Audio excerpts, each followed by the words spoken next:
Hi, എല്ലാവർക്കും നമസ്കാരം. ഇന്ന് നമ്മൾ തയ്യാറാക്കുന്നത് ഒരു super healthy sweet melon juice. ഞാനിത് കഴുകി തൊലി ചെത്തി കട്ട് ചെയ്ത് കൊണ്ടുവരെടുത്തു. ഇനി നമുക്ക് ഒരു മിക്സിയുടെ ജാറിൽ ഒരു ഗ്ലാസ് വെള്ളമൊഴിച്ച് നന്നായിട്ട് ബ്ലെൻഡ് ചെയ്ത് എടുക്കാം.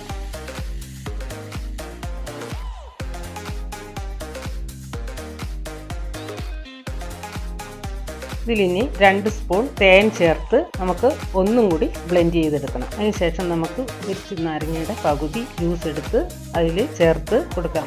നാരങ്ങ ജ്യൂസ് വേണമെങ്കിൽ ചേർത്താൽ മതി, നല്ലതാണ് അത് ചേർക്കുന്നത്. അതിനുശേഷം നമുക്ക് ഇത് ഒരു ജാറിലേക്ക് സെർവ് ചെയ്ത് ഇതിൽ ഐസ് ക്യൂബ് ഇട്ട് കൊടുക്കാം. സിമ്പിളായിട്ടും ടേസ്റ്റിയായും ഹെൽത്തിയും ആയ ജ്യൂസ് റെഡി. നിങ്ങളും വീട്ടിൽ ട്രൈ ചെയ്ത് നോക്കൂ. എൻ്റെ വീഡിയോ ഇഷ്ടമായെങ്കിൽ ലൈക്ക്, ഷെയർ ആൻഡ് സബ്സ്ക്രൈബ് ചെയ്യാനും മറക്കല്ലേ.